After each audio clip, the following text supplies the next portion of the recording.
It's like a cheat sheet. Yep, that's a good one. It's great when the barbarian or someone gets that card, because there's the guy who's usually dead, never comes up with anything, just hits stuff, all of a sudden comes up with a brilliant idea and everyone's like, what? Alright, so is everyone sitting comfortably? If you are, we can begin. My body is ready. I'm ready as well. Yep. Fantastic. Alright then, so last time, it was a month ago now, you finished off the session. You just saved a professor in London who was being abducted. You managed to rescue him. He was on the docks, and you managed to get to him before the cult stole him away, and so he was really grateful. And seeing as you'd done such a great service to the Rippers, Mina Harker met with you, and as a sort of reward, she decided to give you a rather nice job. She explained that, I presume I've given you this job, haven't I? I think we were talking last time about something she wanted us to do. Yeah, we did. We had to attend the party. Exactly, yes. Mina said that as well as just the nuts and bolts, if you like, of hunting monsters, the grittiness of it, there are other jobs that the Rippers need to do, and sending people around to these far-flung places of the world to hunt monsters costs quite a lot of money, and the Ripper Society needs money and influence as well if it's to continue its operations. As such, the Rippers rely on wealthy benefactors and influential people to assist them with their cause. One such person, a potential benefactor for the Rippers, is a man called Sir William Banks. He is a wealthy landowner, something of an amateur archaeologist, and Mina suspects that he might be sympathetic to the Rippers' cause and might well want to assist us in our operations. She had invites to a soiree that he was holding in his country home in Kingston-Lancey, Dorset. However, she is unable to attend. She's very busy being the head of the Ripper Society, and decided to send you instead. She's got great faith in your diplomatic abilities.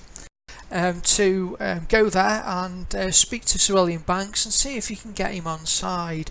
She did urge caution that the Rippers is a covert operation. It's not known to, it is a secret society, and you'll need to be a little diplomatic and cautious when approaching Sir William Banks to make sure that he's the kind of man we can trust.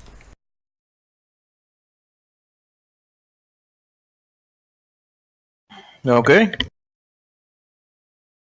I don't think I missed anything. Did I miss anything out there? No, got it all down. Awesome. Alright, so you've got a little time in London if you wish to buy any supplies before you go. And Mina has booked you a train ticket which travels from Paddington Station through to Dorset, and from Dorset you'll be able to get a small branch line which will take you out to Kingston, where you'll be able to get a coach to Kingston-Lancey Manor.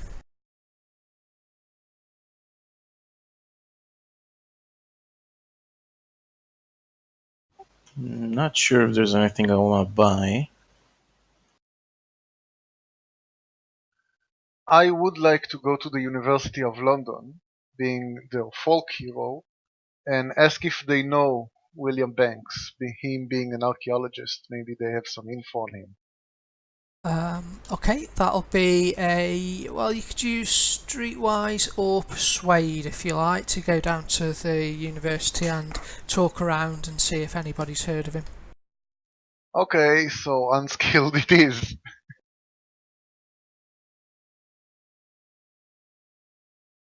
I was about to say, I'm going to give you an extra -2 because it's difficult, and he'd already rolled and hadn't quite got the heart, but you've done it with the -2, so it was quite a difficult one because he's not. You'll find someone there who will say that they do know of him. He likes to collect artifacts of mostly Egyptian nature, though he does dabble in any other sort of ancient artifacts. He likes to buy them. He's got his own collection. Hasn't got extensive knowledge in Egyptology or archaeology, but he has got an amateur's enthusiastic interest in it, and is reasonably well versed in the basics of the subject. Some people perhaps at the university will have seen him at various antique fairs and the like. So we're only after him for his money then?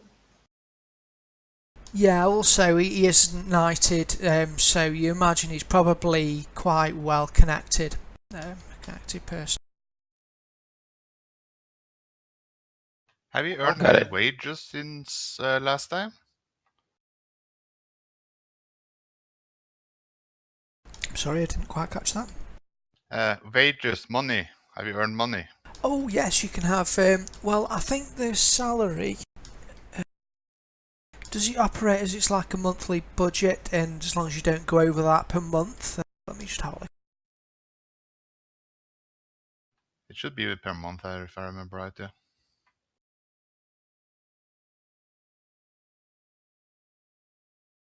Oh, nice. I didn't know about that. Yeah, I'll just share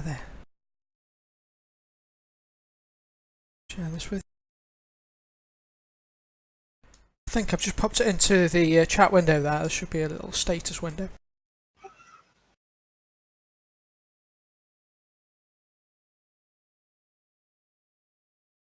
So £8 per month for us starters, I suppose. Yeah, and I get 80, I believe. Damn. Is a lot. Yeah, I spend it all on gold and silver bullets, so. And eye patches.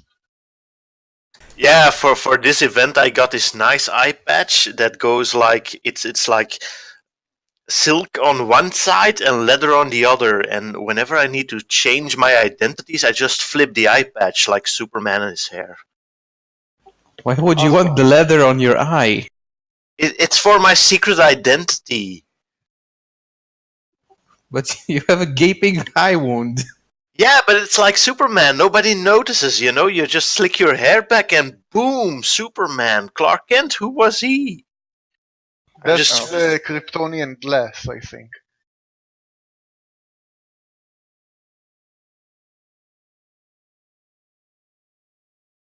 Okay, so you've all got a fair amount of money there. If you need to buy anything, you may do. You can get anything from Harrods, pretty much. Yeah, I think So we add the money ourselves? I'm not sure whether you actually add it or it's used as kind of a rough guideline. Let me just have a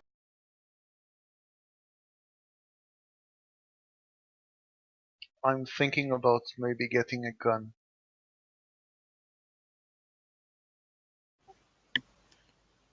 Maybe I'll get some armor.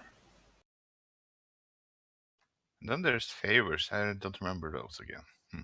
Well, favors are quite useful. You can essentially spend them to get people to assist you and perhaps buy artifacts. Most of you at normal status will be limited to the amount of favours you can spend in one go, but I think Sir Henry there could probably buy quite a lot with his favours. Yeah, I can spend a maximum of 4 favors, and I have 3 now, so they should be useful for making scandals go away, I think. Anyone wants to go halfsies on a crowbar? On a what? Crowbar. How much does it cost? 10. I'll just give you £10. It's not so very much for me. I'm already spending 2 on a heavy coat, so I don't really have Enough of that.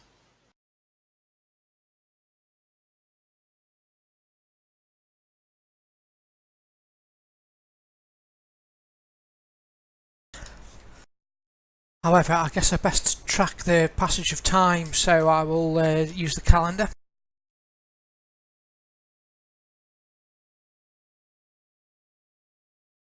So it'll be something you can open up in your in the library if you wish. Remind me, where do I put in character portraits? In the app folder. Should. Oh yes, Fantasy Oh, Grounds. found the button that opens the folder. Yeah, they've shortcut most of it now, which is nice. Oh, and the next patch for Savage Worlds, which should be coming soon, the next update from Fantasy Grounds, it looks really good. It's going to auto-calculate the gang up bonuses, which is brilliant because it takes quite a bit of time to sort of work those out, so if it starts doing it automatically, it should make everything a lot simpler to run. So I'm quite looking forward to that. Nice.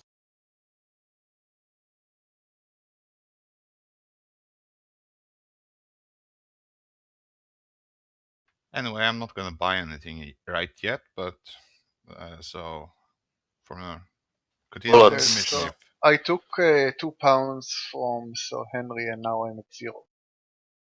But I have a crowbar. Let's start prying open the random stuff like doors. I'm totally Try gonna be everything. zombies. Yeah, exactly. I'm an adventurer. I'm allowed. Hit people over the head with it. Use it for everything. Stirring stuff.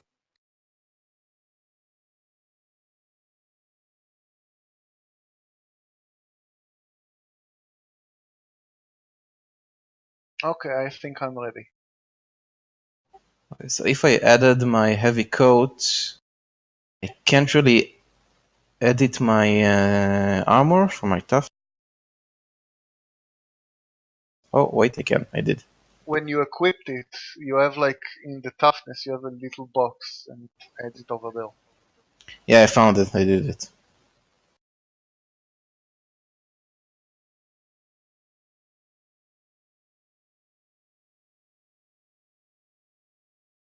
Alright, so it's Friday the 4th of February, you'll all get paid on the first Friday of the month.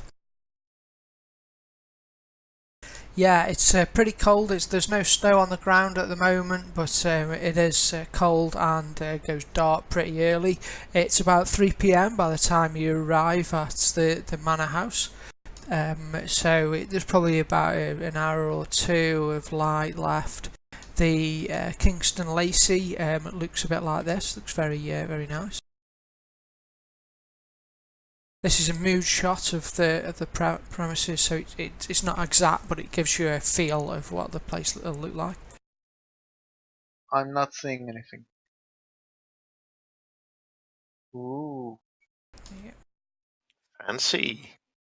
Yeah. were we allowed to bring weapons on this? Well, yes, but carrying weapons openly at social functions is frowned upon. It's scandalous. It's one of the scandal things that I can do to you to make you lose sort of status and favours. So you perhaps want to have them covered up or hidden.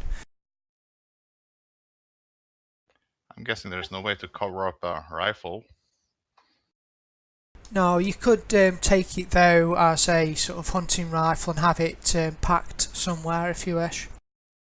In your luggage. Of course. But I guess bringing one to tea would be frowned upon. Well, I could show it off to people. Look at this rifle! I'm a hunter.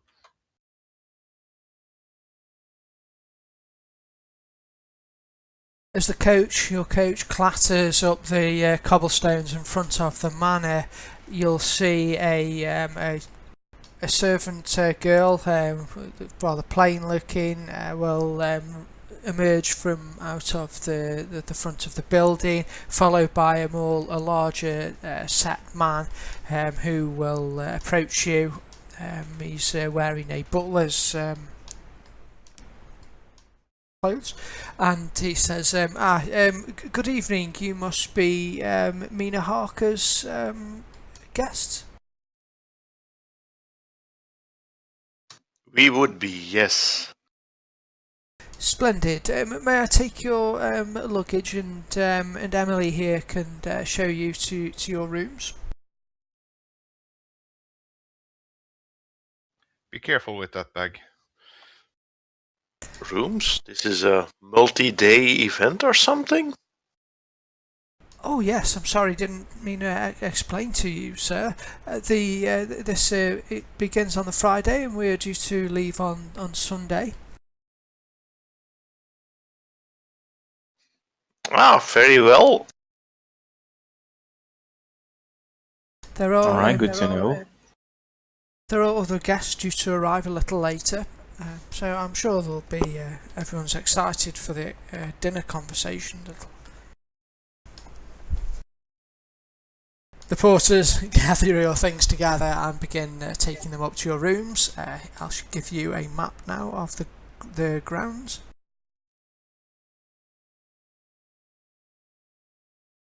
Well, also inside is very plush. Rooms really high as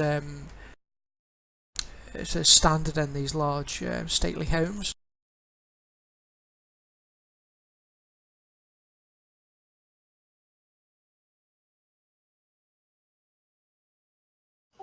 Those Instagram filters.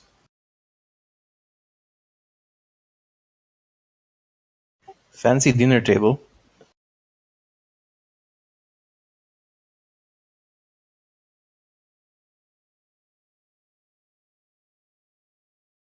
What is the itinerary, my good man? Well, it's a very relaxed affair that Sir Banks likes to operate. There'll be dinner this evening at 6 p.m. We'll be able to call you down for that so you don't miss it. And then we're sure you'll be tired after your journey today, so there'll just be some usually light conversation. People will retire to the games room and the drawing room for cigars and brandy. And then tomorrow there'll be an opportunity to explore the grounds. That we have a hedge maze and sunken garden, and if the weather's pleasant enough, we will perhaps serve some light refreshments out on the lawn. There'll also be an opportunity to do some pigeon shooting, should you wish. I believe Sir Banks has got quite a few activities lined up, but he also has drawn upon some enthusiasts of various archaeological fields, so I think he's mostly expecting to discuss archaeological matters with you throughout the weekend. Excellent. We are very big into archaeology, especially in Egypt. Oh, I'm sure you'd have a wonderful time then. Sir William has got a rather nice collection of artefacts here.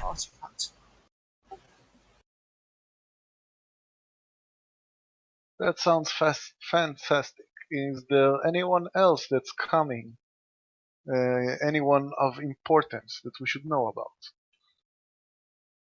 Yes, there are a number of other guests here. Although I believe Sir William would like to introduce you to them at dinner this evening, so I wouldn't want to outstep my place here.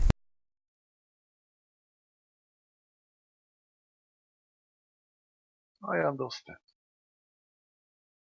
Alright, so you have the anything on the map on that Kingston Lacey map, the one of the building, you'll be able to select if you wish which bedroom you want to be in. I'll drop your tokens on the map.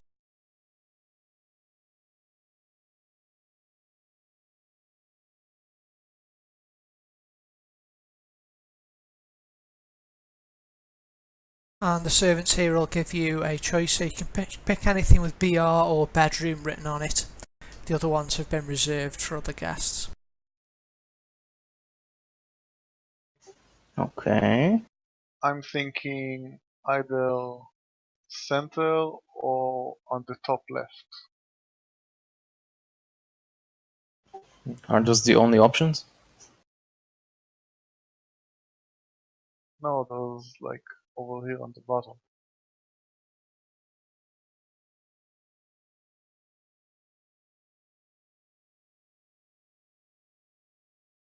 Alright, so you're taking the sort of western wing there, and a couple of you in the centre. Yeah. Fantastic. A small army of servants will carry your luggage up and will help, and will even unpack it for you if you wish, and hang up your belongings. Looking around as you enter, everything is in the finest condition here. He's obviously quite a wealthy man. Have any of the other guests arrived yet? No, not that you've noticed. They should be arriving within the hour. There's another train. Can we just walk around? Oh, of course, yes. Feel free. I would like to look at my bedroom, like if there are any posh clothes over there that I can borrow. Oh, I imagine you'll be able to have purchased some posh clothes if you wish. However, if you want, are you asking the butler if there's any clothes you can borrow? Because it'll be empty, the bedrooms, the spare bedrooms. Oh, okay, so the bedrooms are empty. No, I'll go with the dusty adventurer look for now. You can always say you just returned from a dig in Egypt. Naturally, because we did. Oh, I'll go and take a look at this library, see if there are any occult books. Yeah, I was just gonna say that. I'm gonna go check out the library too. See if there's anything interesting in here. Splendid. Okay, if those of you that are going to the library, if you want to move yourselves to the library. I'll stand at the balcony looking regal. I just Accessing stand your out hand here- waving. I just stand out here smoking. Okay, you stand on the balcony having a fag and looking out over the beautiful gardens. There's quite a lot of grounds to this property here. Is it possible to see the obelisk from here, or is it like hidden? Oh no, you can see out. It's a little misty at the moment as the sun sets, and it's fairly crisp outside. You can see there's the brook sort of winding its way across the property. There's a small footbridge, and it leads to a rather large hedge maze. The hedges are probably about sort of 10-foot tall hedges, so it's quite a big hedge. However, in the centre of it, rising from the centre, you'll see a large stone structure, which is essentially an obelisk, just a sort of pyramidal type stone-looking object rising from the centre. You can make me a knowledge. Basically, unskilled check. Yeah, probably. Well, as you're unskilled, you basically the best you'll be able to get from it really is the fact that it looks a little bit Egyptian in its design. You'll perhaps see a few things carved on it that look a little bit like hieroglyphs.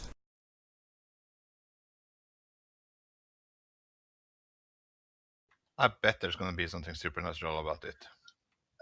Can I try and memorize the path to the center from the hedge, or is it not visible from the balcony? Like the hedges are too tall, or? Oh, I see. Yes, the hedges are too tall. You can just really see the top of the obelisk rising out of the centre. From the angle you're at, you can't see the route that you need to take through the maze. Okay.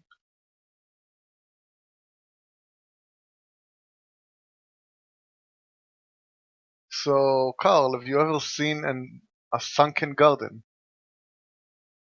Nope. What the hell is a sunken garden anyway? A garden that sunk. It is, oddly enough. Essentially, it's basically done in little terraces, steps, each one grassed, and there's small ornaments and potted plants and things around there as well. And it leads down into the centre of the depression. There is a pond, which has got a little fountain in it and little lilies and things like that you can see on there. I've seen a literally sunken garden in that a garden Yeah, on a that's what I submarine. imagined, like a garden underwater. Alright, not quite, no. It's essentially, it's just a dug down part, which looks like it'd be quite sort of private for people to go to. You can flood it if you want. And you could flood it. So if I want to look around the library, I want to see if maybe I find anything unusual. Okay, it's going to be knowledge checks as well. Have you got the knowledge occult? I'm sure someone's got knowledge occult. I got knowledge occult. I do.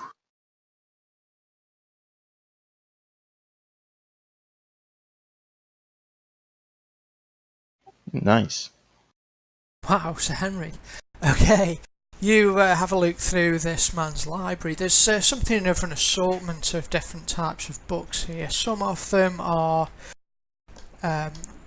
not necessarily cheap books, but they're books which are sort of inaccurate, and there's quite a lot on cryptozoology, strange animals, Bigfoot, Sasquatch, and all those kind of things, the Loch Ness Monster. Although actually, now I don't know if the Loch Ness Monster was a thing in the 1800s. Never mind. Anyway, I don't know. Anyway, you get the idea. Those kind of things. But also in there, he's got some other books on sort of darker aspects of the cult, and particularly quite a large Egyptology section that he's got. Some books are very valuable and it would be very interesting to you. They contain some things that you're not aware about, and you'd be interested to read them. Others are a bit more broader in their scope and less depth, perhaps more of a sort of an amateur's book. So there's a bit of a smattering in there. It looks like he just likes collecting books, really, from what you can see. There's no focus on any one particular topic, though Egyptology and the occult in general is featured heavily. Is there anything about ring wraiths in there? Oh, afraid not. No, none of those ring wraiths. You don't want to meet any more of those. The mouth of Sauron, he was bad news.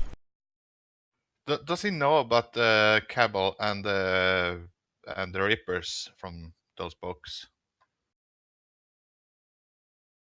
Yeah, I'm not sure about that myself regarding the world. Is the Reapers something like a common knowledge or myth or something like that?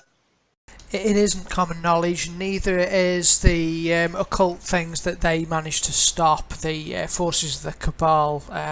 There'll be sort of rumours, though a lot of people will appear in, the 14 Times type publications who will publish things about that. The general population isn't aware of this dark threat that lurks sort of beneath the surface. However, so it's for that reason, really, the Rippers try and keep a low profile and remain secretive. Okay, got it. Hope that answers your question. Sometimes I waffle. You have to pull me back. That wasn't what I asked.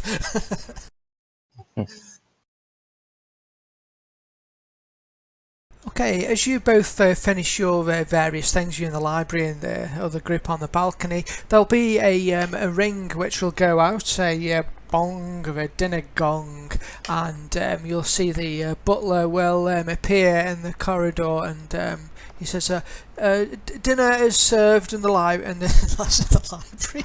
Oh, I'm going to go out and come back in again. Dinner is How progressive. Dinner is served in the dining room. I just want to do a quick check on the bathroom if there's any holes that lead to Omar's room. Okay, make a Looking notice for check. glory holes.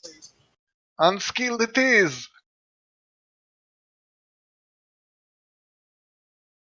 This is great. These old houses, they used to have courts in every room, and they would ring a bell in the butler's room, and it would show which room had rung, and they would come up. We can sort of wander around the house, pull the cords, and then run away quickly.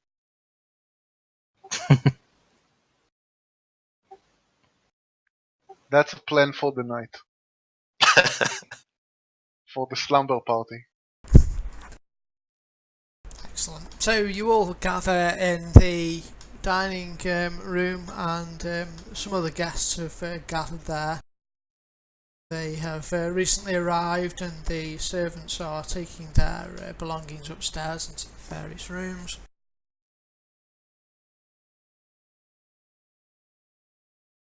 The first man you notice or will recognise is Sir William Banks.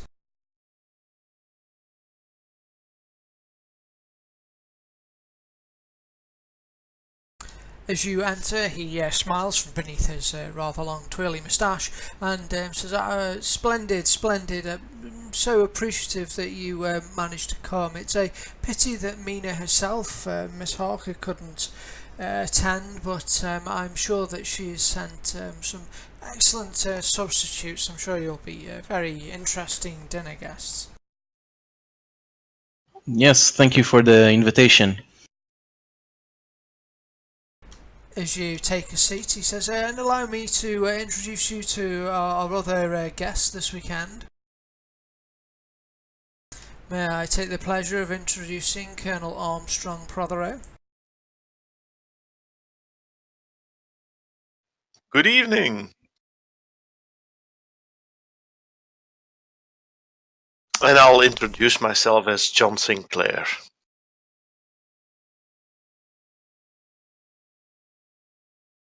So that's what the Colonel looks like. He is a large set man, probably in his 40s. You'll learn he is a retired officer of the British Army. Oh, where did he fight?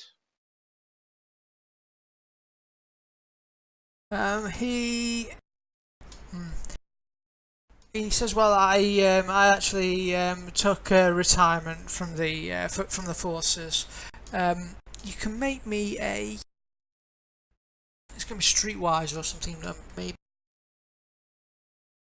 Let me find my character sheet under all these things.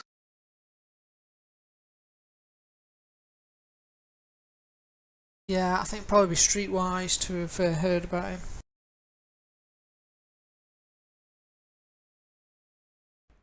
If you've not heard him. Alphonse was a former mercenary in the British Empire, so you may have heard about him. Oh, he was. Oh, in which case then, Alphonse, yeah, and also you managed to roll a 7, which is pretty good. So you will have heard of Colonel Armstrong Prothero. He was something of a promising officer, promising colonel. He's seen actual little active duty, however, and he took early retirement. He took retirement because of a scandal surrounding him. Apparently,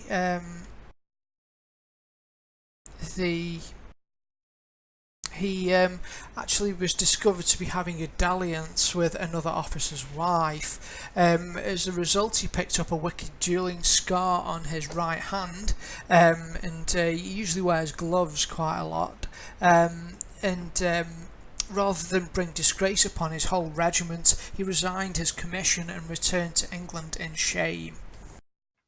Naturally, you know that it's probably something, a scandal, especially in this Victorian society, that he probably not something he'd want to come out in this conversation. How is the old wife?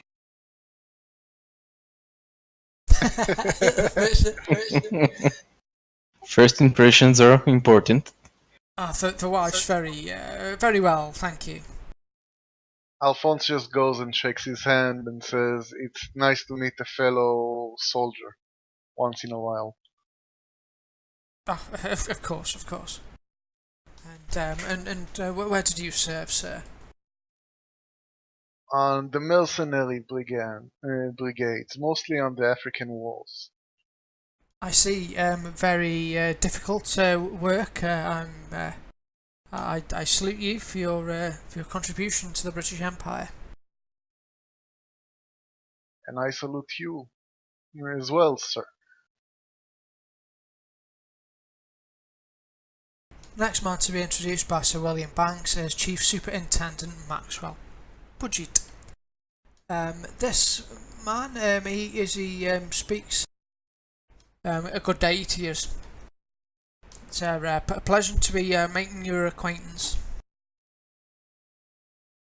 You too, Chief Superintendent. No, the pleasure's all mine.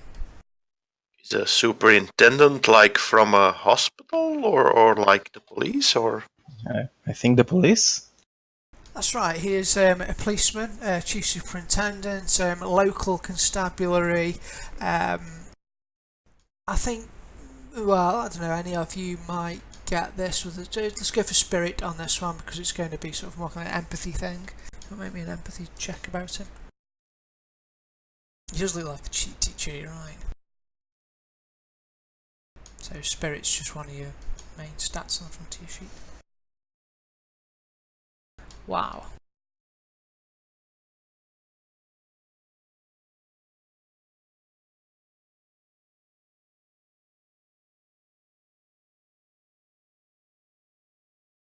Okay, well, Sir Henry, you've seen quite a few people like this before in your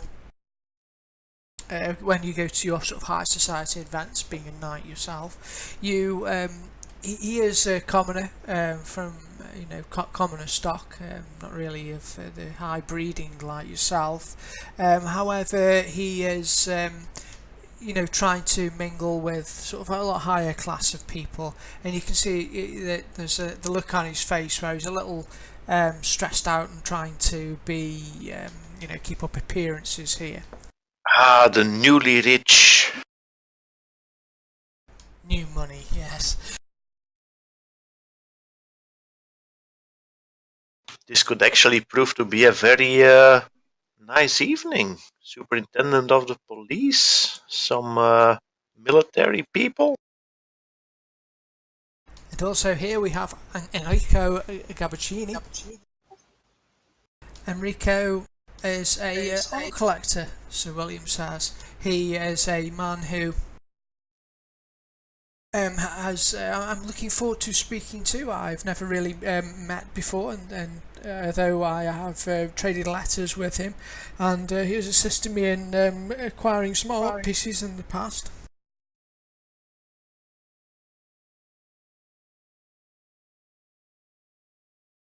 Hello, Mr. Gambuccini. You're a long way off from Italy. Yes, I'm very pleased to visit this cold land, and hopefully we can talk some art with Sir William and make some good deals while we're here.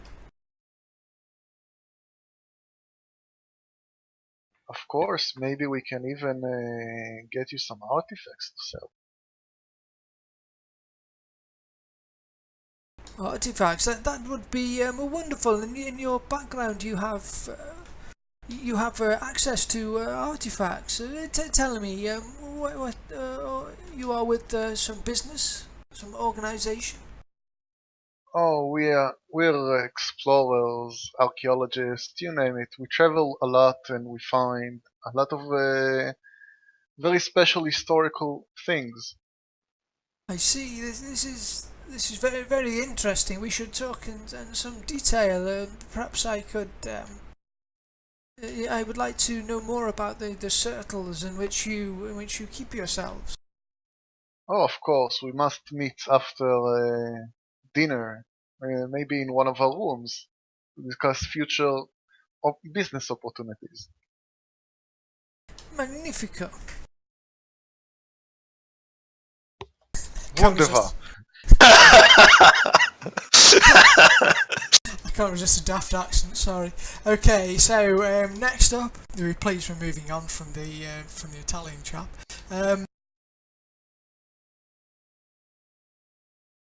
Who's next? Nearly done now with these.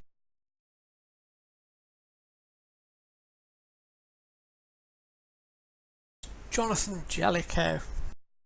Jonathan is a politician coming from Westminster today. He's not quite an MP, but we're hopeful at the next election that he will indeed gain a seat in the House of Commons. Jonathan, sorry, go ahead. I don't know. I was gonna ask about his affiliation, like the party he's in.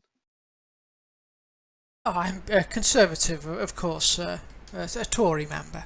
Of course, aren't we all? I'll just nod approvingly.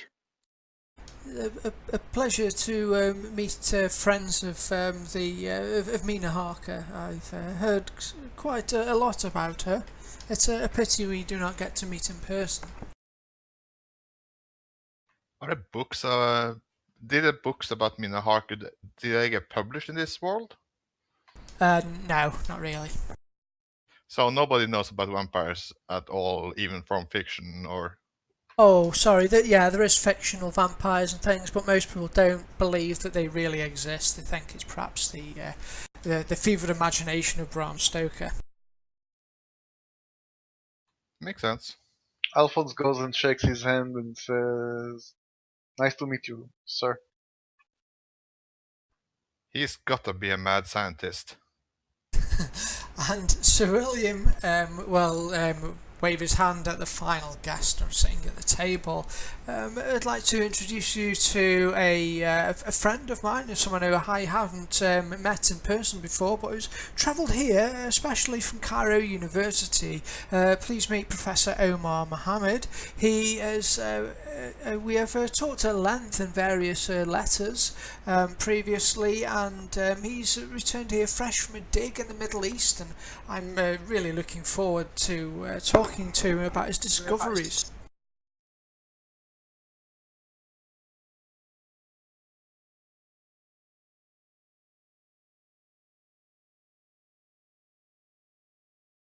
Anyone has bluff?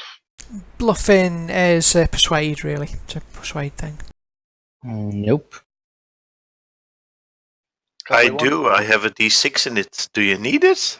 Basically, I want to make the guy William Banks think we're also Egyptologists. So like, scream, "Ah, fellow Egyptologists!" and just shake his hand and try to fake it till you make it.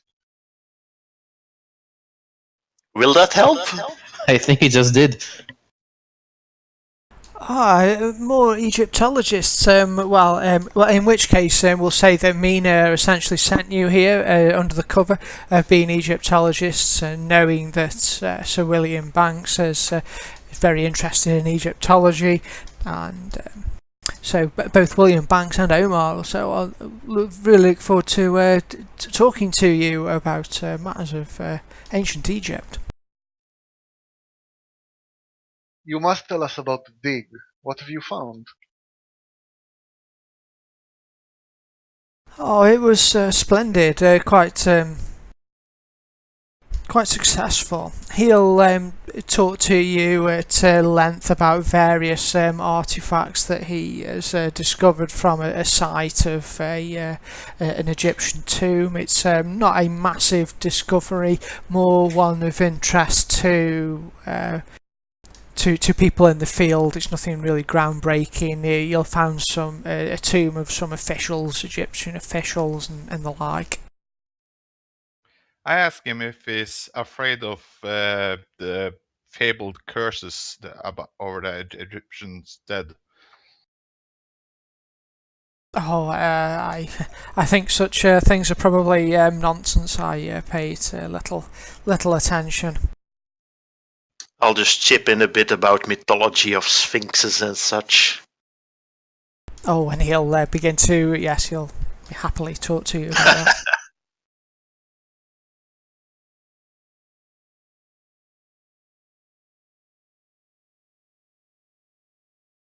Why wait? Oh no, that's bad. Okay, well you tell that joke actually, Alphonse, and everyone at the dinner table will laugh and clap their hands. Splendid, Alphonse. Thank you, I tried. Alright, so you'll be served a large 10-course dinner, which will come out on little tiny plates throughout the evening. It'll like come out and here's a carrot, and then they'll bring you another, here's a pate. It's probably fine if you're higher class, but if you're not, so perhaps won't be your kind of food. What is Yeah, this? Food for ants? Alphonse is trying to find the kitchen while sitting to try and secure some real food. As long as they serve seafood, it's all the same to me. The kitchens, you'll be able to find them. They're sort of down the stairs at the top right of that map. They're not actually located on the map, but it's just an area underneath. All the servants live beneath the cellar. Ah, okay. So after dinner, Alphonse is planning on making a trip over there to see if they have like chicken legs or something. All right. So tell me, Mr. Banks, how do you know Nina? Nina, we met last year in the autumn time at a theatre event. I think it was The Rivals we went to see at the Albert Theatre. It was a very interesting play, but I managed to meet Mina there at the function after, and she was told me about her interest in Egyptology and how she is involved with an organisation that arranges expeditions around the world, and some of it, if you believe it, was interested in looking at matters of more cryptozoology, which I'm entirely fascinated with. I see. There are those such as Omar here who might scoff at Egyptian curses and the like, but I'm not so sure that there might well be some truth to it. Where there's smoke, there's fire, as they say. I'll make some suggestion about how the ancient Greeks had a chimera, which was like made up of different animal parts, just like the Sphinx, and how it continues through time. Exactly. Yes, they do, and there's many of these myths which carry through into our culture. Dragons, for example, there are Oriental dragons which are very similar in design. It does lend some credence to the fact that there could be some truth in these myths.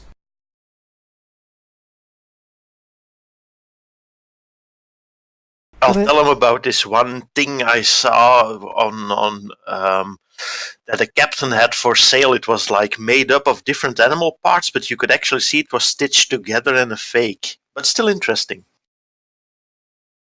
Oh yes, I must admit that even the hoaxes I find fascinating as to why people do them, and yes, how convincing they can be.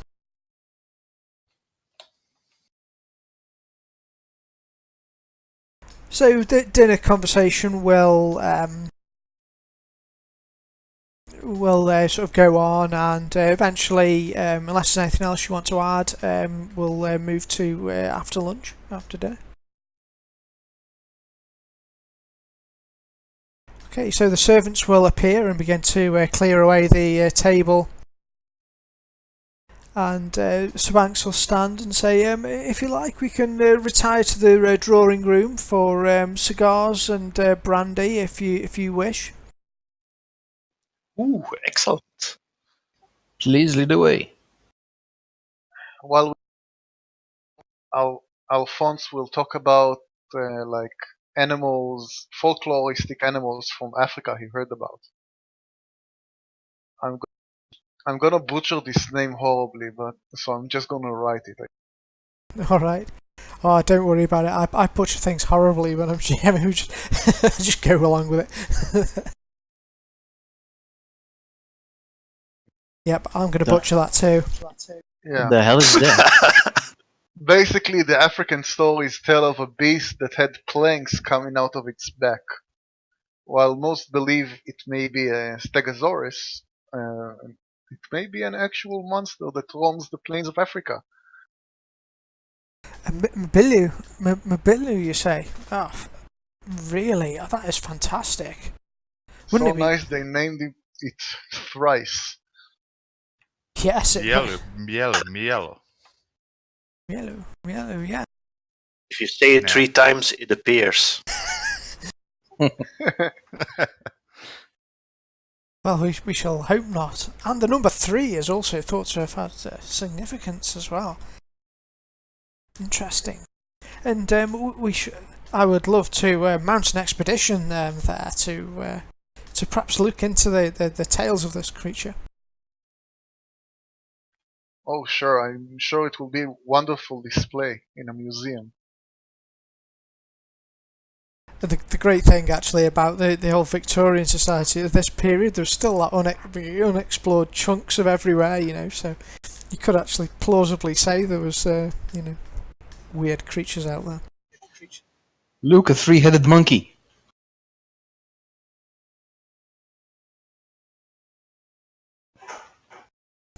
So Sir William, tell me, do you have any plans, like an expedition? alas, I don't. I rarely visit or rarely leave England. However, I would enjoy the opportunity to go on an expedition or perhaps support it. Though at my age, I perhaps wouldn't be able to do anything too physical. Yeah, it's hard to get funding these days for any kind of archaeological digs. That funding it isn't my issue. It is more my health and this terrible gout I'm afflicted with. Well, there is this new invention, the photographs. You can have other people go on an expedition, and it's like you are actually there. Yes, I've seen pictures of tourists from Egypt who are sitting next to the pyramids on camels. So they're having their pictures taken. I would love to perhaps do that. And yes, also, I'm sure that this new field of photography will reveal a lot about strange creatures and places around the globe. Perhaps you would be interested in seeing some artifacts of mine in the study? I would Oh, for very much sure. like that. Especially if they're from Egypt, being Egyptologist. Oh yes, I have a collection of some Egyptian artifacts there. The others, the other members of the group, the other Denny party guests, he excuses himself and leaves them in the drawing room. A few of them go off into the games room, and you'll be able to see the doors open there, and they'll begin to play billiards in the games room. And so he takes a moment alone with you four and takes you into the study.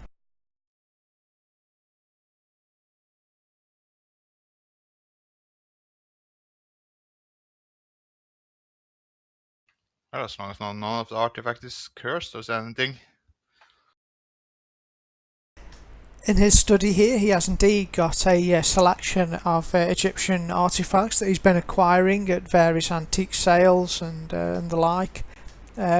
He's got them in a cabinet, and various statues, trinkets, bits looted from tombs, Egyptian tombs are in the area. You'll notice that some of them are rare, some are more interesting curiosities for the amateur enthusiast. That's quite a collection you have here. Some of these are an amazing museum quality. Yes, it does seem a pity to not show them in a museum. I should perhaps speak to the British Museum in London, perhaps about allowing them to go on display there. I do not wish to keep the knowledge hidden here. Is there anything interesting in particular? There are, but not immediately for the game session. Now you'll see some interesting pieces that you'll be able to talk to him about if you wish, but nothing really of occult note or anything like that. I'm sure that if you'll show them in the museum, not only will your name be famous, they might even name a wing of the museum after you. That would be splendid. Though I'm not so interested in that. My interest lies more in curiosity of exploring the unknown places more than taking any glory for it. And it's something that I wanted to speak to Mina about. It's a shame that she couldn't attend in person her expeditions. I'm very interested in them. Well, we are here to act as proxy, so anything you can ask her, you can ask us. I'm sure you know the truth is out there. Well, there is talk that she has uncovered supernatural and cryptid creatures out there in the world. Is this true or rumour? There is more between heaven and earth than we can imagine, my good friend. I'm sure. Alphonse like taps his nose.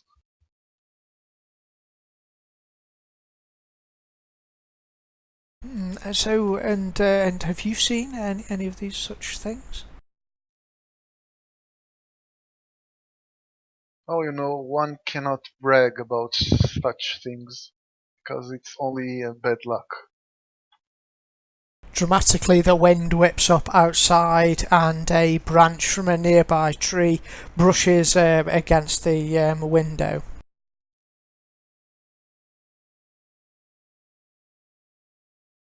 The most fascinating. I would love to know more. You could indeed. You have full confidence in me. You have some interesting books in your library. Perhaps you should come and take a look at mine one of these days. I have some tomes you would find amazingly exciting. I would love that. I would love the opportunity. I'm sure there's something more to this world than we can see with just our naked eye. Oh yes, maybe you'll just don't stare too deep in the abyss, or the abyss stares back at you. You must know it would be a dangerous path to take. One would actually risk his life one of these days. Or his sanity. Or his eye!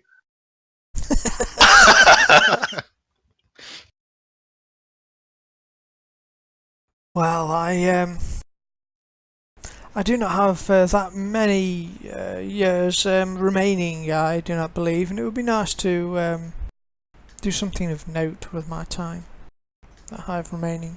Something useful. Do I get a feeling this guy is trustworthy enough to inform above the Rippers about? Or were we actually forbidden by Mina to actually say that much, but just secure the funds?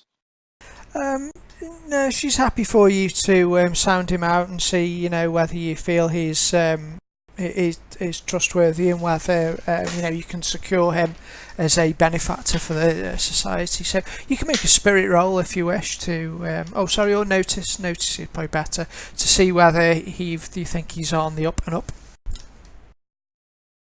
Well, Mr. Banks, let me tell you, one of the things we brought with us are some artifacts that you might be interested. These artifacts are used to fight the supernatural. Really, that would be. Oh, I would love to. And you've brought them with you now. Of course, they're in our rooms. Well, I would be wary about leaving our guests currently for too long. They may become suspicious. However, we will have more opportunity tomorrow. Perhaps we could meet in the grounds, or and perhaps show you a chance to show me the artifacts there. Indeed, you sound like a man to my own heart. We should definitely talk. He seems, in his mannerisms, not to be hiding anything from you. You don't get a feeling that he's being anything other than honest with you at the moment. However, there's no full guarantee of that. He could just be really clever at what he's doing.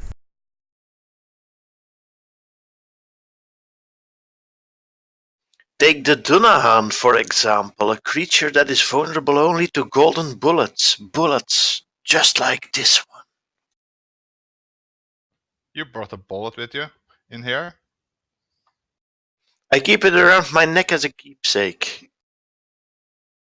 So William will take the bullet and roll it in his fingers, his eyes shining with curiosity. And only gold will kill such creatures, so that the myths are true. There are creatures that are invulnerable to normal bullets. Some creatures only to holy water, some only to golden bullets. It's wise to sometimes carry some protection. Especially when going on expeditions. And as you can see, gold is not cheap.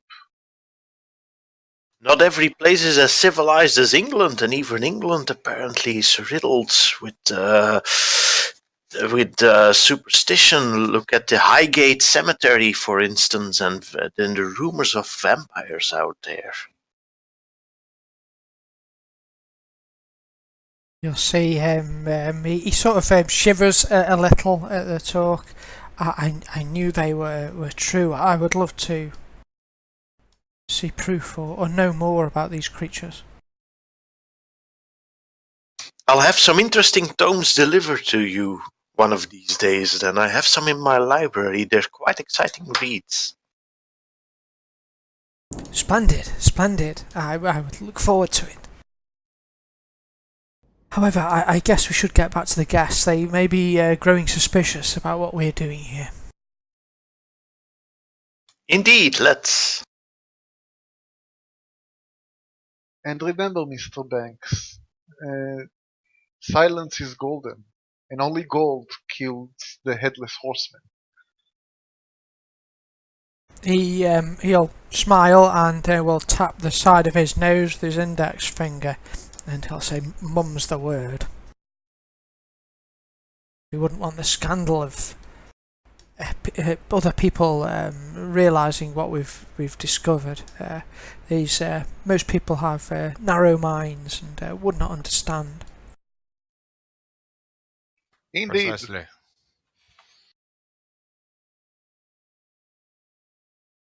All right, if you could all make me a persuade check, please. This is just a general. It's a skill, right? So if It I don't is. have it, just Yeah, unskilled. -1. And a critical failure. Oh, Carl, however, is fairly persuasive. All right, okay. So Despite everything. you retire into the. Well, actually, this is kind of overall how good impression you'll make on Sir Banks. I'm going to take into account the rather excellent role playing you've done there. You've you basically pushed the right buttons with him talking about cryptid things. So you mean you can Benny them if you want. You've got 1 success out of the 4 at the moment. I'll try and Benny. Yeah, I'm gonna penny this one as well. This is the whole reason we were here, after all.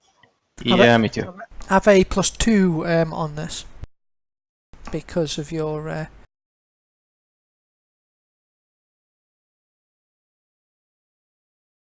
Wow, Alphonse. How is this even possible? Well, you were being rather charming throughout the whole conversation. Although, poor Sir Henry, luckily you can have your previous result, a critical failure there, yeah. Alright, okay. So, overall, you've done pretty well. Most of you have succeeded. In fact, even So Henry, if I give you a +2, gets the standard 4. So you've done, you think you've made a good impression with him so far. So things are progressing nicely for you. The rest of the evening will sort of wear on into more idle conversation in the games room and drawing room, and quite a lot of the guests start retiring fairly early because it is, they've been travelling today and be fairly tired, so people won't stay up very late this evening. Is there anything else you wish to do before bed? Yeah, the Italian guy. We need to talk about.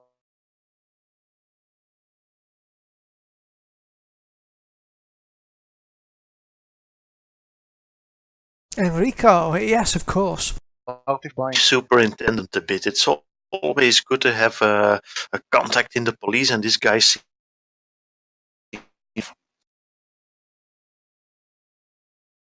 Absolutely.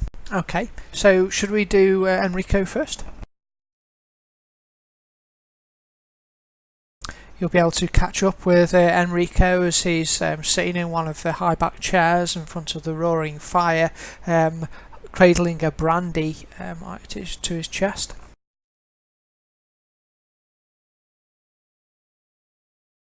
Carl's telling all sailors' tales to everyone.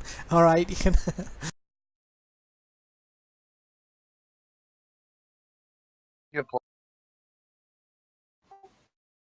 Disconnected. That was echo. Yeah, there was only a bit of echo and then nothing. Yeah, I think we had some sort of like type spike or something.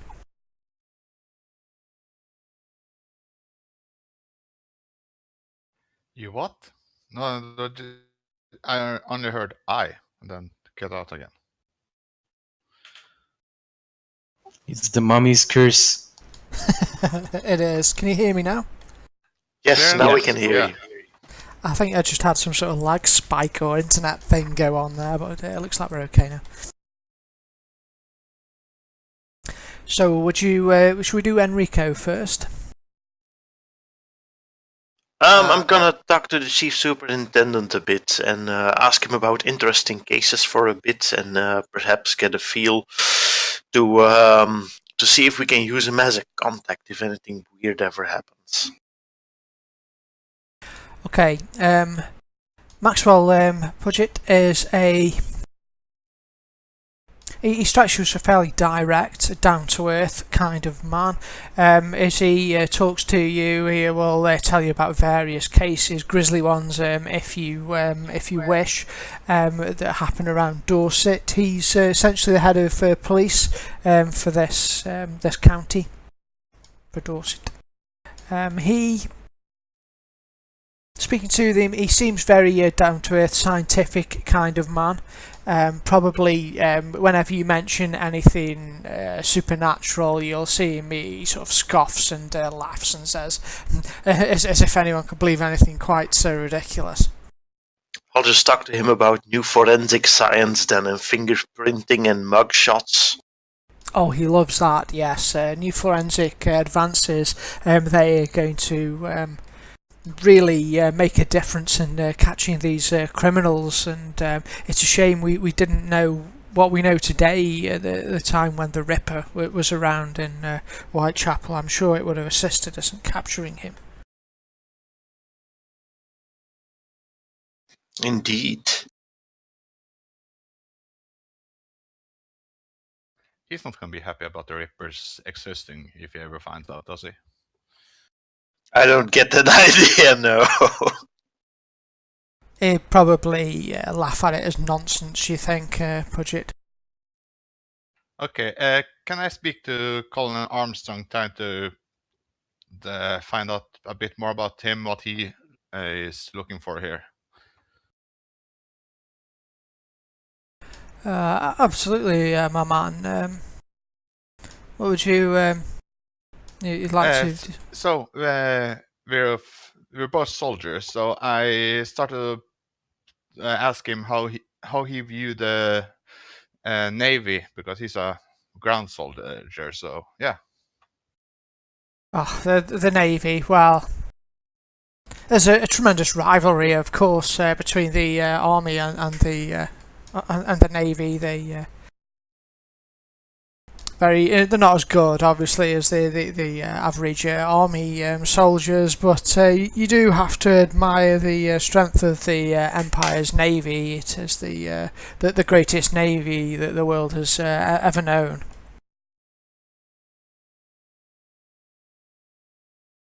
But of course, the army breeds a superior type of soldier for the tasks at hand. They generally have it quite easy. The navy people sitting around on boats all day and in hammocks and the like. Where was he served again? He has done most of his tour was in India. Oh, yeah, right. Been there a lot. I actually talk Indian Bengali, so I know about how the empire tried to keep control down there and what they've kind of been doing. Sometimes bad, sometimes good stuff. So I talk about him. Yeah, we're in India. Oh, Calcutta was where my regiment was based. So he did done it was a hunger little food there for 20 years 10 years ago, I think. If you remember that, I'm kind of trying to decide if he's a good guy, bad guy, or what he thinks about that part. I see. He has a view of the natives being somewhat primitive. We're pushing the edges of my knowledge, really, of Indian history, but I think it's somewhere around now where they had the partition things going on. I can't remember exactly when that was, actually. They're separating Hindus and Muslims. I'm not sure if it was now or not. Anyway, he looks down on the people there, and he sees India mostly as a source of salt and tea for the empire. Yeah, thought not much. So he's a very normal soldier, as far as I can tell. Right, that was all. You don't bring up the disgrace or anything that he suffered. Because you'll know that he had a dalliance with another officer's wife while out there, and which ended in a duel, which left him maimed in one hand, a bit horribly scarred hand. And then he resigned from the regiment, resigned his commission, and returned back to England in shame. All right, so I noticed his hand and mentioned that I myself, when I was stationed down there, not as a soldier but as a sailor, came into a fight and wonder if he had got into a fight down there too with the Indians or something. Yeah, Indians. It isn't Indians. Indians are the Americans. Is it in? It's also Indians, actually. That's why they call the American Indians Native Americans.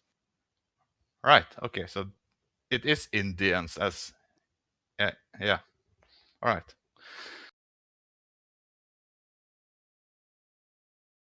Anyway, I bring up what happened to his hand and if he had been down there fighting as I did. He actually looks a little relieved when you ask him about this, as he probably is thinking that at least you are unaware of his shame and disgrace that caused him to leave the regiment. And he smiles and says, I wish I had some heroic tale to tell of my injury, but sadly it was a training accident. So I was sparring with another officer, and sadly, I got caught on the rapier. Well, too bad to hear. And that's about also. If anyone else want to talk with anybody else, okay. Good it wasn't in the face, and I will tap my eye patch. Yes, I think I got off light, considering. Smiling.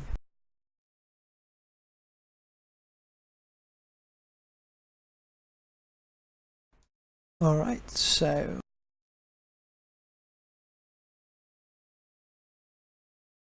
were you talking to Enrico? Yeah, that would be me, the Italian guy, right? Enrico Gambaccini, yes. The olive-skinned man with a impressive-looking handlebar moustache. Yeah, so I'm discussing with him the possibility of having him as a middleman in selling found artifacts. Of course, I would be interested in any artifact that you have.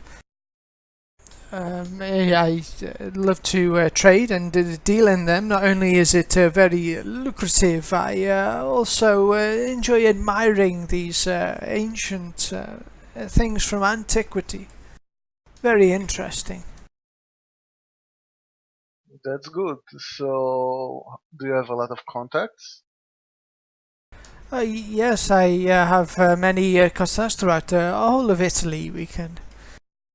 I can certainly find you buyers for just about any item that you would wish to sell. I would, however, would be interested in why you are here at this soiree, this weekend. You are here to speak to Mr. Banks, no? Yes, we are planning an expedition and we were hoping Mr. Banks, Sir Banks, of course, being such a fan of Egyptology, to be supportive of our enterprise. I see, and Mina sent you here to recruit the Mr. Banks to her enterprise, yes? Only to gauge his interest, to offer the possibility. I see. He'll stroke his chin at this. I'll stroke my scarf that covers my face.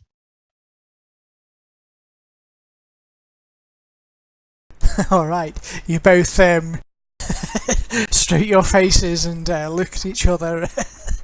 And is anything else you wish to speak to anyone about before bedtime?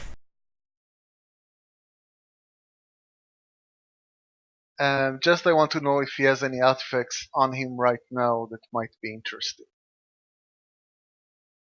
Oh no, I bring nothing with me. I am here just to speak to Sir Banks, and we get some idea of perhaps artifacts he wishes to acquire from my contacts. What sort of artifacts? Well, Egyptian, mainly in origin. Sir Banks is always interested in Egyptian relics and the like.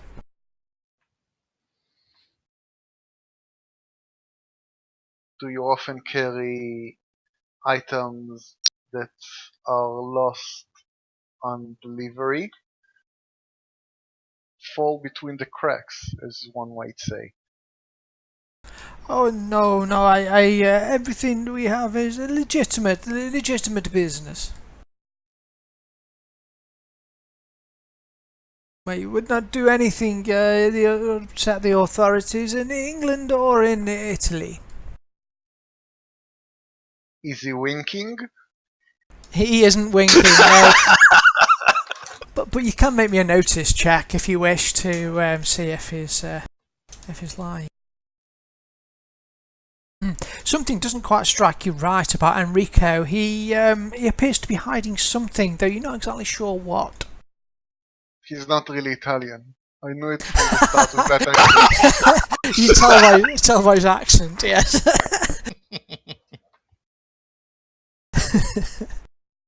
You can see the mustache is starting to fall off.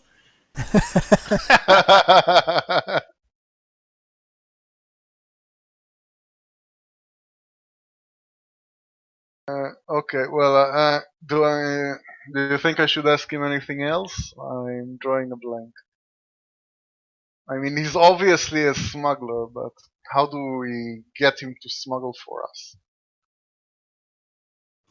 Do we have stuff to smuggle? Well, weapons. We could all smoke weapons when they gonna attack some very zombie down in Egypt. Plus, down the line, we want to put some mummy organs in Sir Henry. Money organs? Mummy. Got it. Nothing really comes to my mind. Well, I'll leave him in my contact information in London. And tell him if he ever finds anything interesting to let me know. Makes you wonder if he has underworld contacts. I will let you know should I find anything that may be of interest to you. As the guests begin to start retiring one by one from the drawing room and the butler shows them to their rooms, Jonathan Jellicoe, the Tory politician, will approach you as you're all alone, or three of you alone in the drawing room. Alone together. Alone together, yeah. None of the other guests. I do not believe we've had the pleasure of talking much this evening. I'm Jonathan Jellicoe, and I'm pleased to meet any associates of Mina Harker. I've heard about her expeditions, and it sounds very wonderful. Some of the tales surrounding her. She's truly an amazing woman. What kind of tales have you heard about her anyway? Oh, that she's had dealings with the, and he'll sort of like look around a little dramatically. Supernatural? Is there truth to it?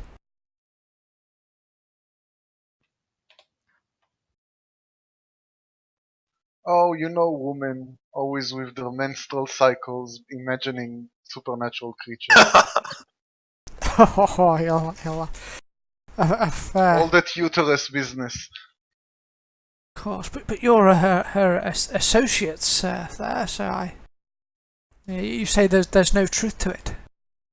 Can I make a notice roll to see if it's on the up and up? You can, yeah, make a notice roll.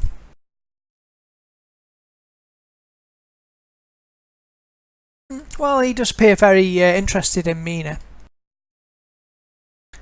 Well, you know how it is with expeditions. One must acquire the funds, and sometimes you have to spice up stories a little. I see. Of course. And you are part of the Mina's organisation. We are explorers under her pay. I see. Guards, mostly, from my part. So she is now the head of this organisation, then, you would say? We're just here looking for business opportunities. I see, and then you'll report back to Mina. Of course we do. Yes. That's well, fascinating. She's a very fascinating woman. It's a shame that she couldn't attend, but it's very good to see some of her employees here.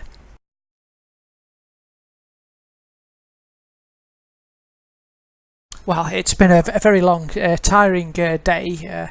I must retire. I look forward to chatting with you throughout the weekend.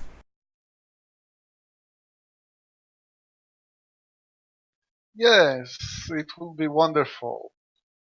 You have my vote, sir. If I was a citizen of this empire. Wonderful empire. Top notch, like top 3 empires. Let's all sing Rule Britannia together.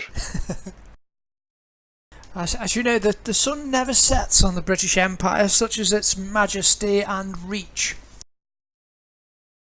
Well, we'll see about that.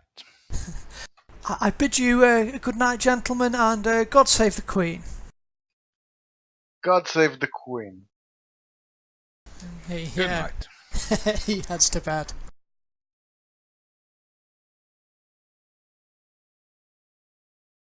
Alright, so as everyone begins to retire, I presume you do yourselves unless you want to do anything else.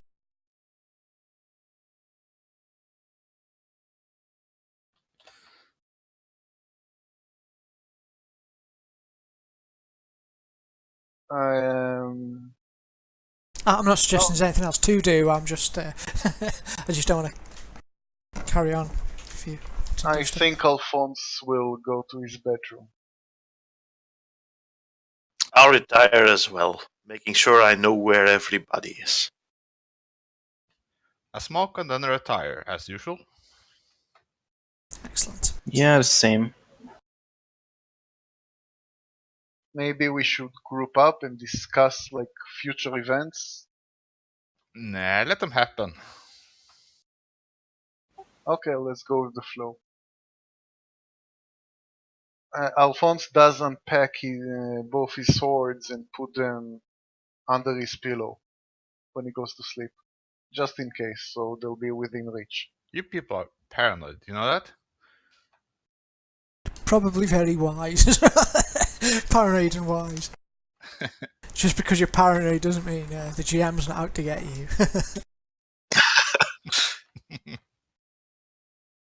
Alright, so with various weapons and implements at easy reach, you all drift off to sleep. You'll during the night you'll hear a storm outside, but it clears, and in the morning you are greeted by a nice warm sunbeam shining through the cracks in the curtains, and you'll be served a nice breakfast in the dining room. The servants haven't been up way before dawn to prepare it for you.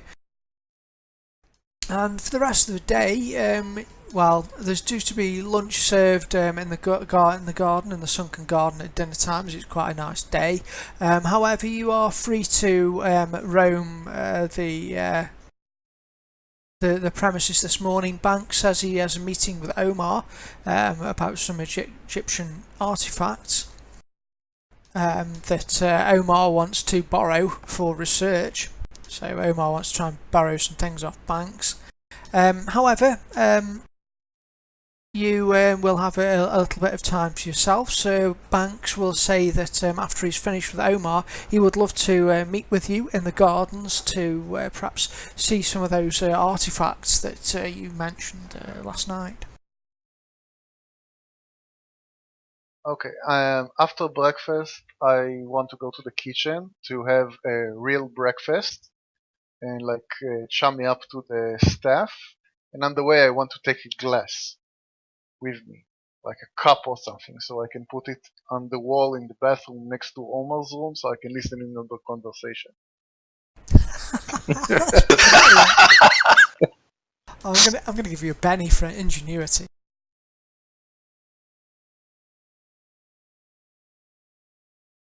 I think I'm going to check out the hedge maze and the obelisk. I haven't had a chance to look at it yet. Alright, yeah. I'll join you. Okay. You'll go for a nice stroll around the hedge maze. Jellicoe will, as you're heading out, Jellicoe will sort of come running a little bit to sort of catch up with you. Good morning, sir. So, would you mind if I joined you for the stroll? Not at all. You're welcome to join us. and he'll go with you around the maze. He will continue to talk about Mina quite a lot and your association with her. I'm gonna ask him if he has interest in hunting. Just to disrail the conversation about Mina. Oh, very good. He will actually, yes, mention that he has done a spot of hunting in the past. He's not a master at it, but finds it very enjoyable. At least it was good to hear about something else than Mina for a while.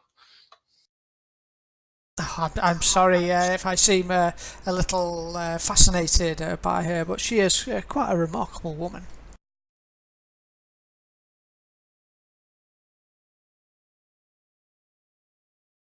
So you head off and you manage to sort of divert the conversation away from Mina and talk to him about hunting. You'll be able to explore the maze and find your way around it. It is quite a good maze, and it's quite difficult to find your way to the centre of it. When you do, sorry, go ahead. I'm just saying, always stick to the wall. Alright, yep, you manage to find your way to the centre. It takes a little while, and you think it'd be hard to do again, should you need to. In the centre is an obelisk, it's a genuine piece which has been brought back from Egypt, as many of the items were looted from Egypt during the period and brought back to Britain. So it's now resting in Sir Banks's. I'm gonna touch the obelisk. Can I roll anything knowledge on it? Or anything special about the obelisk? Yeah, you can make make me a sort of knowledge occult if you wish, or just unskilled if you haven't got it. Skilled. Okay. Yeah, I have that. Not much.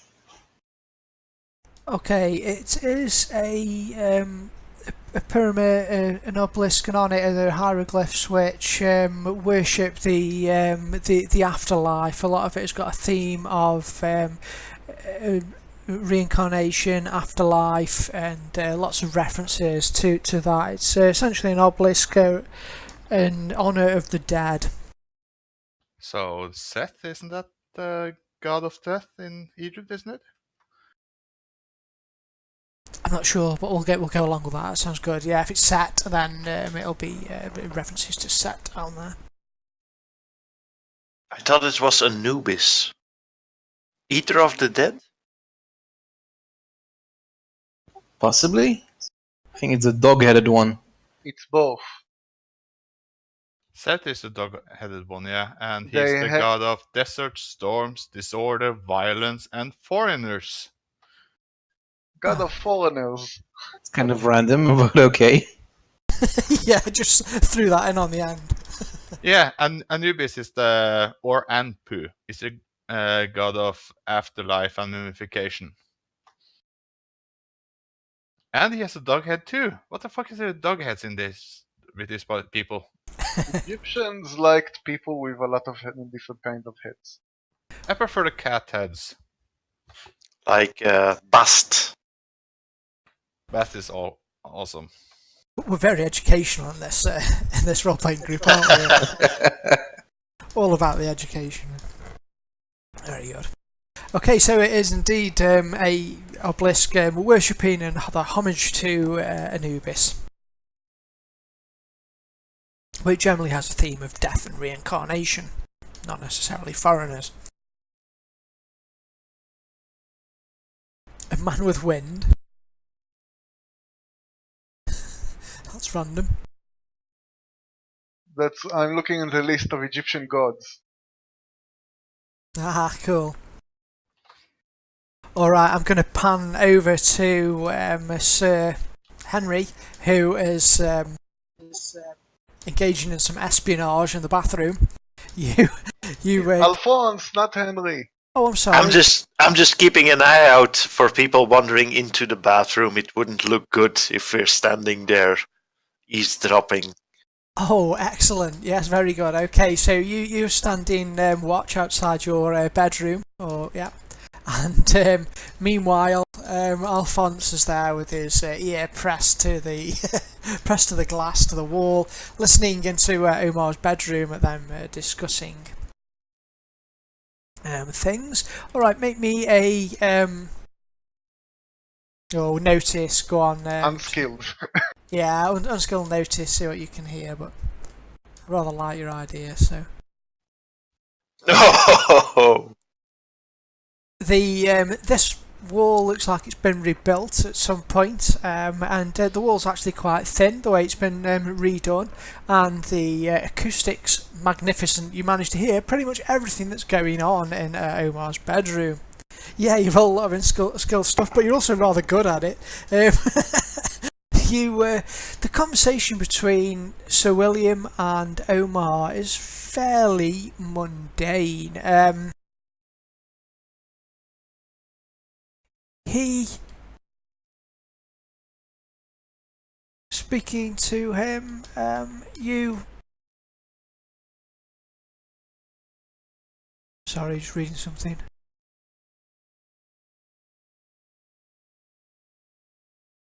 Yeah, he basically just asks Sir William Banks about a few items that he's got, some statues and some various things that have been looted from graves, and he thinks that they would be could unlock some knowledge.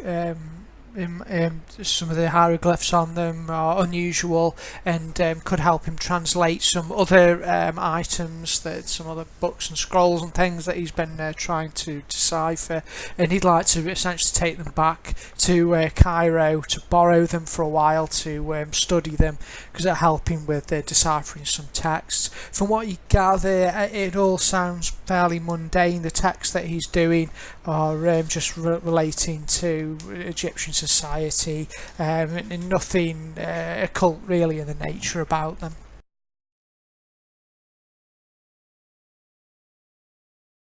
Okay, so I wait until they finish and like leave the bathroom. Alright, so yeah, after they've finished, you'll be able to sneak back out, or sort of as they're finishing the conversation, you'll be able to leave before they come out. And no scene. Oh, that's gone quick. It's like 5 to 5.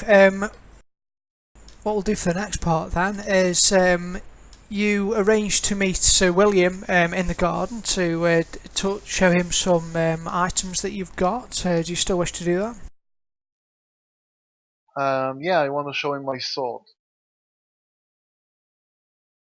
Excellent. Okay, you'll be out in the garden taking a walk, so it's private, and Sir William will be interested in your sword. Is it? What was the?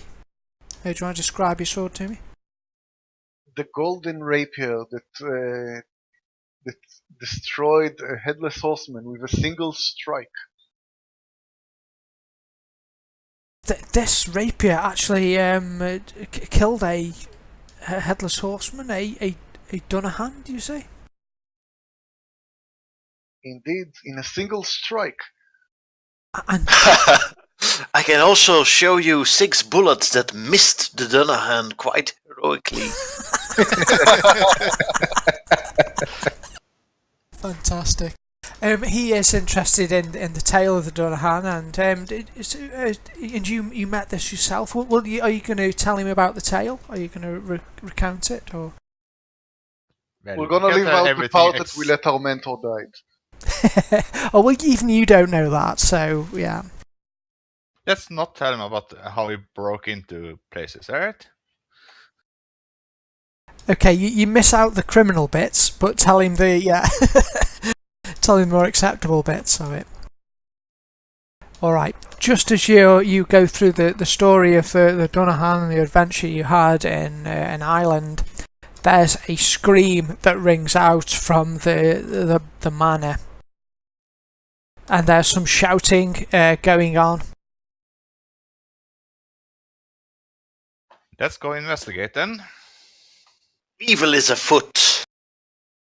Evil's afoot. Okay, you make your way hurriedly back to the manor Hold on one house. second. I want to give the Mr. Banks a rape whistle. I don't want to lose another one in the middle of fighting another thing. Only one? Shame on me.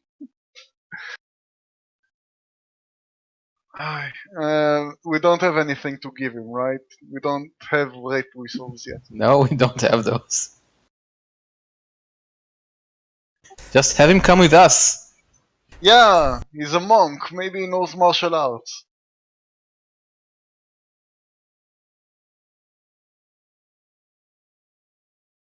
Yeah, I say we take the Mr. Banks with us.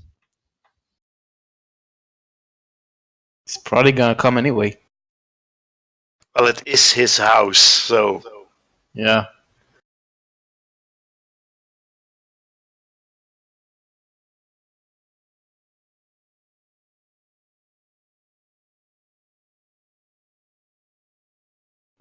Sorry, Is Kellen mute again? Sorry, no, I'm just thinking. 1 second.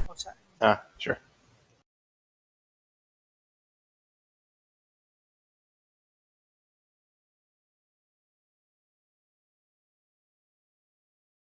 If he's too afraid, it's okay. We'll let him be kidnapped. Okay.